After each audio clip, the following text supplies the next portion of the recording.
Hi, welcome back to the Weber home. My name is Cherish Weber, for those of you who don't know me. I'm a full-time wife, mom, and homemaker. And so I have been a wife for almost 4 years now, and I'm a mom. I have a 2.5-year-old and I have a 1-year-old, and I'm currently expecting again. So we are busy around here.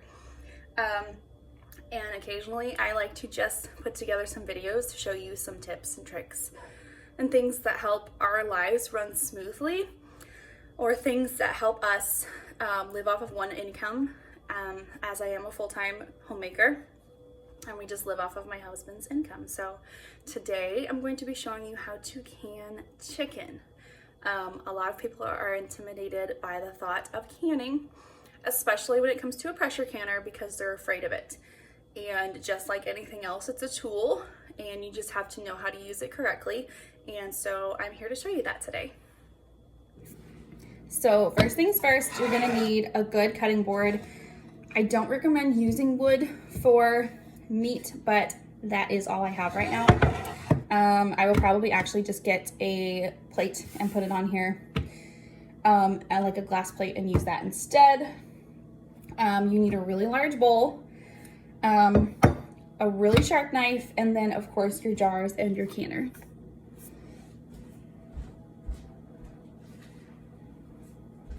So I have here, let me move this cutting board out of the way. I have 7 packages of chicken.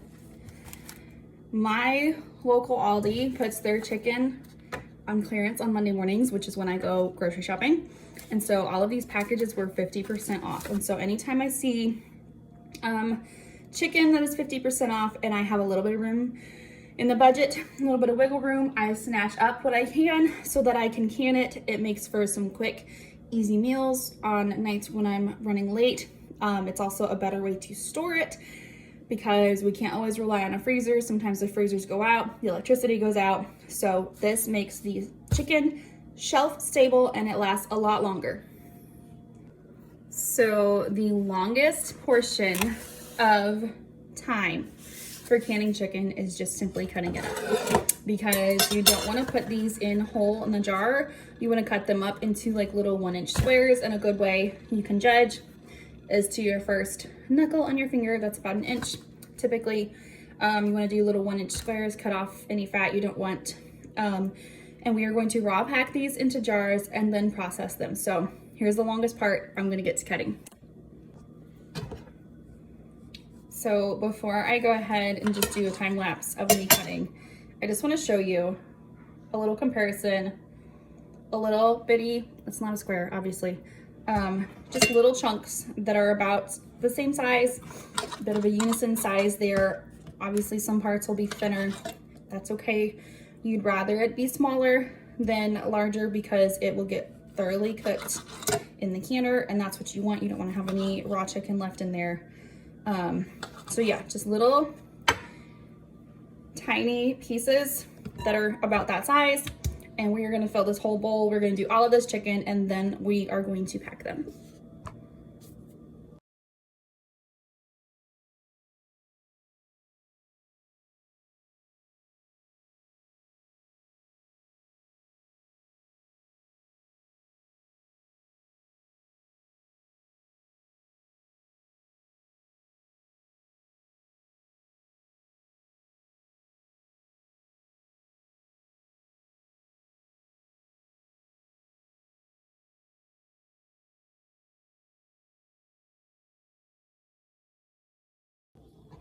Okay, I've got all of my chicken cut up.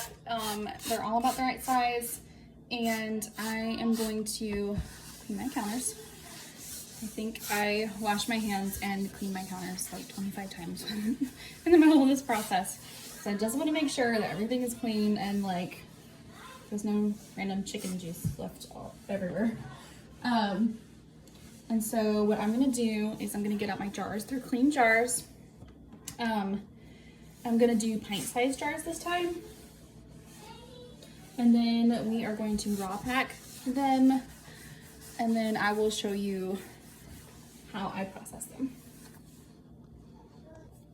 Okay, so I have 12 jars here. 4, 6, 8, 10, 12. Yeah, I'm making sure I actually have 12. And these are pint size. We're gonna start with this and see. I'm gonna have to run this through my canner twice because I can't fit 12 jars in there. I think I can do 9. I'll probably do like 6 and 6 or whatever. We'll figure it out. If I have extra room afterwards, I'll put the bone broth in there with the chicken and just process it together. Different jars, but in the same batch to process it. And so I have pint-sized jars here. These were new, so I have the ball lids that came with them. But I don't always use ball lids. I buy 100 pack of lids on Amazon. These ones are the ones that I have been using. These are unbranded. See how they look? They're just plain lids.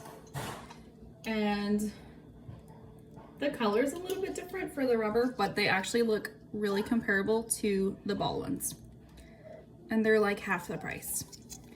So this is my first time using these ones, and I can send you a link if you want the link. Last time I ordered, they were just called Canning. That was the brand, and it said that on all of the lids. I probably have a used one in the drawer here. Yes, I do. Okay, so these are the ones that I used before, Canning brand, and you can see they look pretty comparable too. I haven't had a problem with using off-brand lids. They do feel slightly thinner, but the actual seal part hasn't had any issues. I only think I had one that didn't seal, and I stuffed it too full, so that's on me. So don't be afraid to try off-brand lids. I know that's a hot topic between canners in the world because some people say they don't work, some people say they work. For me, they've worked. We're on a budget. I do things like this to try to save us money. And so buying the off-brand lids seems to help. But like I said, these were new jars, so I do have ball lids for these. And yeah, so we're gonna see how this goes. For the record, this is not my first time canning chicken. I just knocked my sign off. I do have all of these that I have canned. And these are the product of exactly what we're doing now. We're raw packing. We don't add any liquid. It draws the liquid out of the chicken itself. So it's nice and moist when you pull it out. I did have this entire shelf was just chicken. We ate that much of the canned chicken already. And so this is all I have left. And these are entirely 50% off chicken breasts that I find at Aldi. And it has saved us a lot of money, and it's a lot of time saving too when, you know, I'm late for making dinner, I need something quick. You can throw that in a pan and make chicken tacos in like 5 minutes. So, or throw it in a casserole we're making. Are you copying me? Are you gonna be shy? And so I canned all of that within the last year and a half. I know it fell, baby. Can you hang it back up for me? So we eat a lot of my home canned food and we enjoy it, and it has been a great blessing for us because it's homemade food, quickly and preserved for a long time that I don't have to rely on the freezer for. What's that? It's my phone. I talk on it? You are talking on it right now. Can you say hi? Hi. That's Daddy. No, baby. If I haven't said it yet, you're probably gonna be washing your hands 100 times in this process. So you're about to get your hands in all that chicken. So it's really gross. Sorry, that's probably really loud on the camera. It's gross. I don't enjoy this, but it works and it is a lifesaver. So this is all we're gonna do. Grab your hands in that chicken. We're gonna put it in the jar. If you have a funnel, you can use a funnel. I do have a funnel. I just forgot to get it out. And we're gonna wipe the rims anyway. So push it down. You wanna pack it fairly tightly. so you can get as much chicken in the jar as you can. And we're gonna fill up to 1 inch headspace. Push it down in there. Some more. And we're just gonna do this with all the jars. It takes a while, but oops. That's why I wash my counters 12 times in between. So I drop the chicken all over, and I feel like the entire kitchen just needs to be deep cleaned afterwards. All right. So I'm gonna stop there.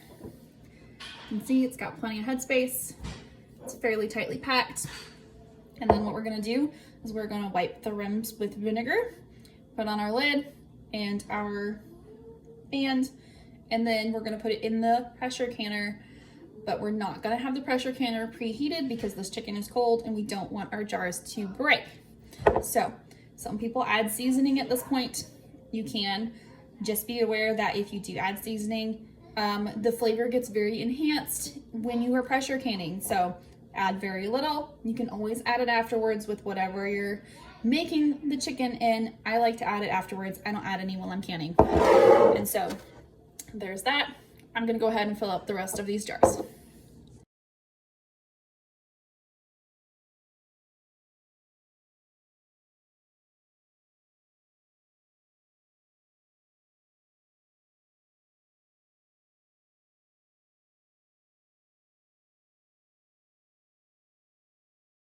Okay, so I did not get 12 jars. I got 8 pints of chicken breasts. I had 7 packages, so that means each one of these jars has just under 2 full chicken breasts in it. And so now what we're gonna do is we're gonna get a clean rag. We are going to put some vinegar on it, get a good amount. You wanna make sure it cuts through all of that grease and everything that is on the lids, and you don't wanna have to get more vinegar because it's raw chicken. And we're gonna wipe the rims really well, and we're gonna lid them.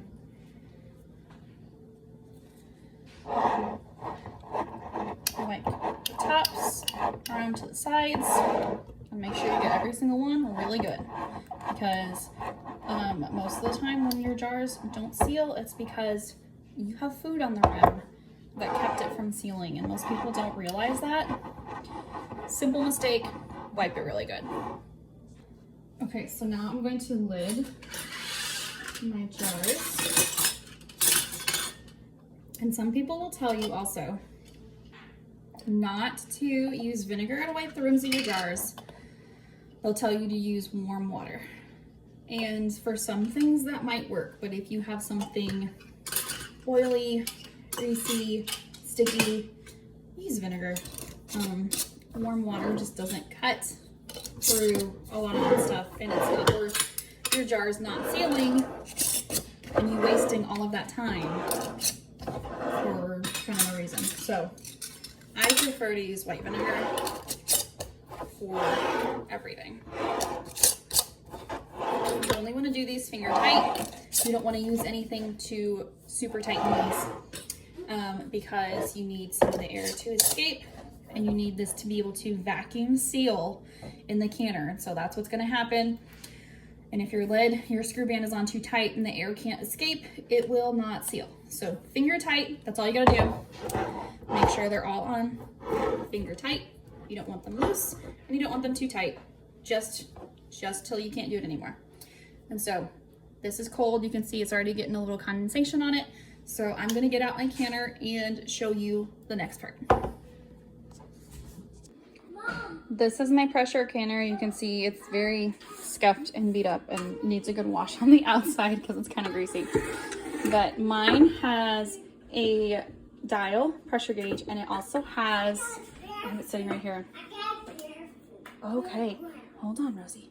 It has this, which also, after it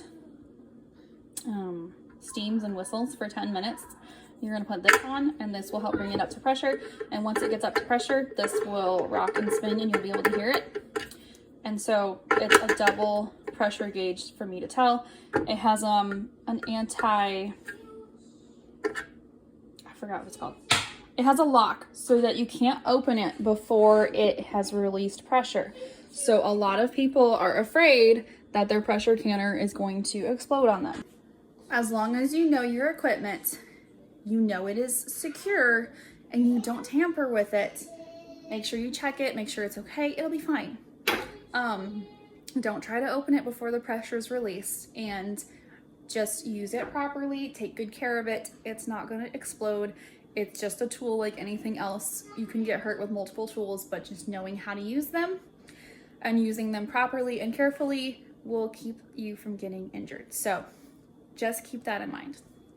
Okay, so you can see I have a line down here. There's water in here. You want to put some water in the bottom. You keep this rack in the bottom. It keeps the jars from getting burnt on the bottom. Gives it a little bit of space. And you want to put some water in there because the water is what builds up the steam inside, which builds the pressure to seal your jars. So I just put, it's slightly warm water, like baby bottle warm. You can add a splash of vinegar in here if you want. Sometimes I do, sometimes I forget. And then we're just gonna put our jars in here and put the lid on.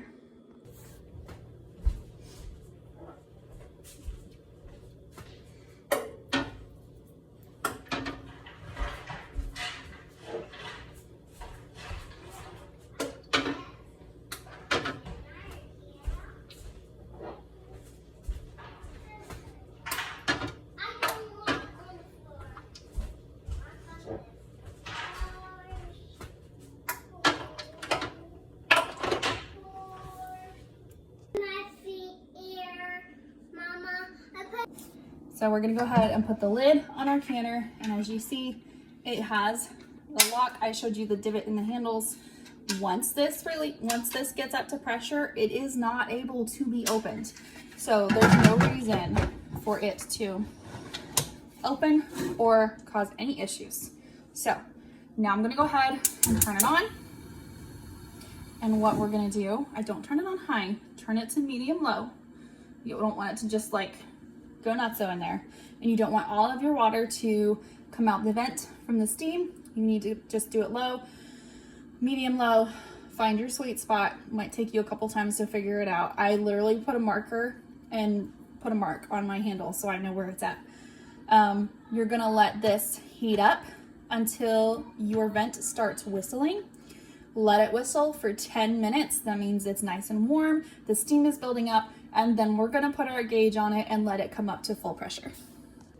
Once your canner comes up to full pressure, which for us is at 10 PSI, and my other gauge usually starts spinning at 11 PSI, and that's the sweet spot. We're gonna leave it there, and we are going to let it go for 75 minutes for a pint or 90 minutes for a quart at pressure once it gets fully to pressure.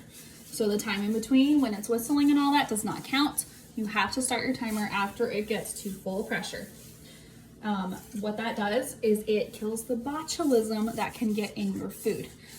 And I think that's another hot point of why people are scared to do home canning, because you can get things like that. And if you don't learn and know what you're doing, you can get sick. And so make sure you do some research before you start canning, learn what you're supposed to be doing, and what needs to be pressure canned versus water bath canned.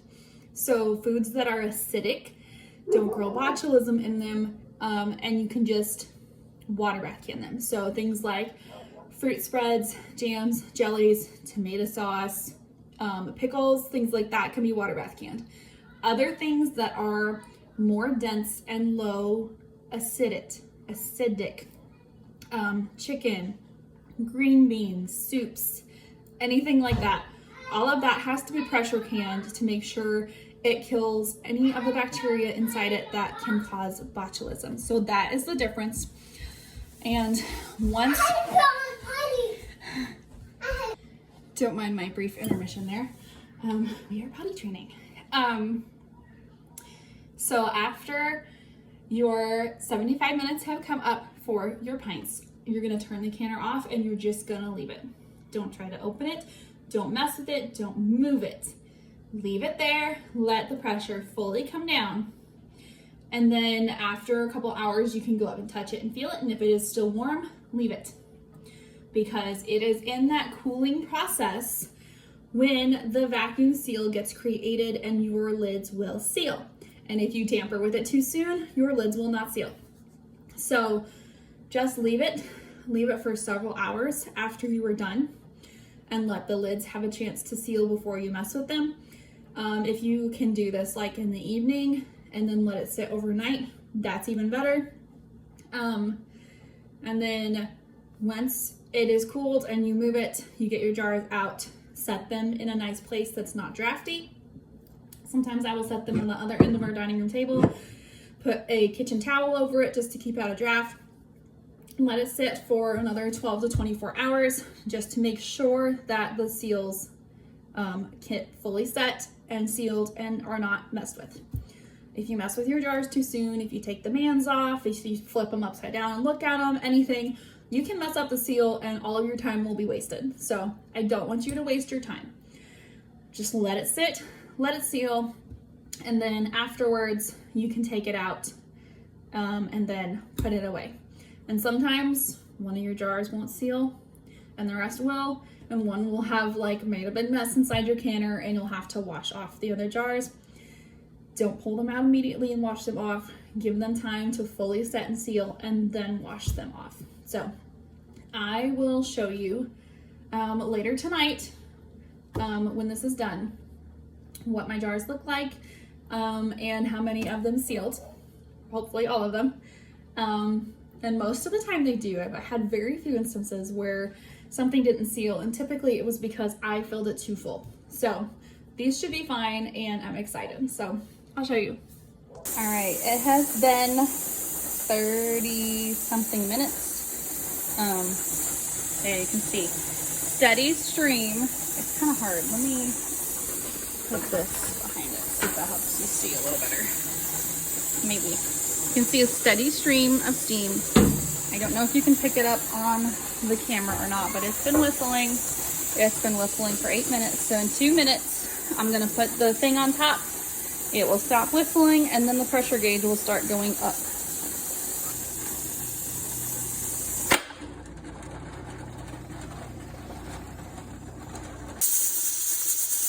This is what it looks like when it's up to pressure. So that spins and the pressure gauge is on. So you can see what's going on. This has actually been going long enough, so I'm going to turn it off.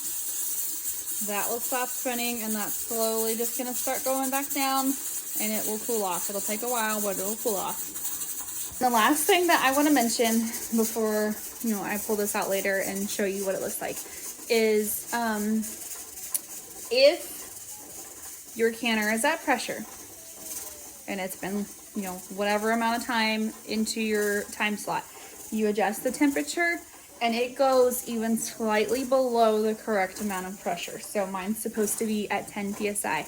If I were to come adjust the temperature for whatever reason and it's go to 8 or 9 psi, I need to restart the timer. You don't have to redo absolutely everything, just restart your timer, turn it back up, let it keep going. It needs to be at the correct amount of pressure for the correct amount of time to kill botulism. You don't want to make anybody sick. You don't want to do it wrong. So just keep that in mind. Once you got it going up there, I wouldn't recommend changing the temperature just so that doesn't accidentally happen. So here we are. It is 6:37 and the canner finished. It was before 2, so it's been sitting here for a couple hours. I did have to gently scoot it over because I had to make dinner. And it's still slightly warm, but obviously it's not hot. I'm holding my hand on it.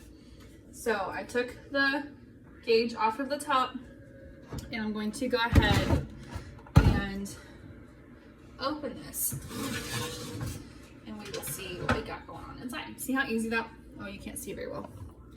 See how easy this is to open and close. There's no pressure at all. It's been sitting here for hours. And they look like they all sealed. You have to be very careful. Let me turn this around. Don't mind the kids' music noise in the background. But if you can see that, that is still boiling. these are still very extremely hot. You see that? So you can touch the lid, but I would not touch the glass. It is hot.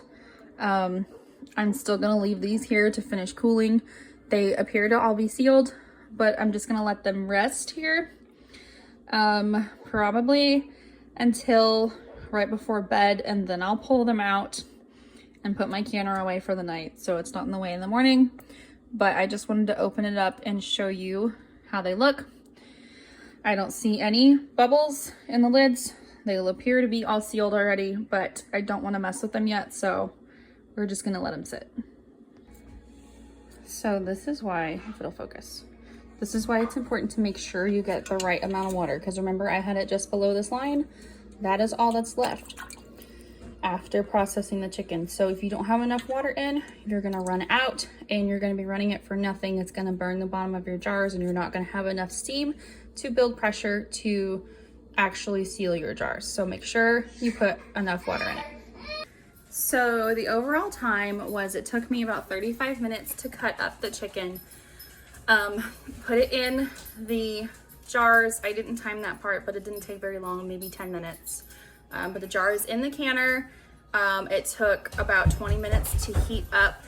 For the steam to come out, you let the steam vent for 10 minutes. And then I put the pressure gauge on it, and it took about 30-ish minutes to reach pressure. And then you run the canner for 75 minutes for your pints. And then you turn it off and then just let it cool for a couple hours. So the whole process does take a long time, but it's worth it to be able to preserve your own food, know how to make your food shelf stable in the event of an emergency, and just have pre-cooked chicken for like easy nights, because mom life. Sorry if it's loud in here. There's a thunderstorm, hence why I'm wet.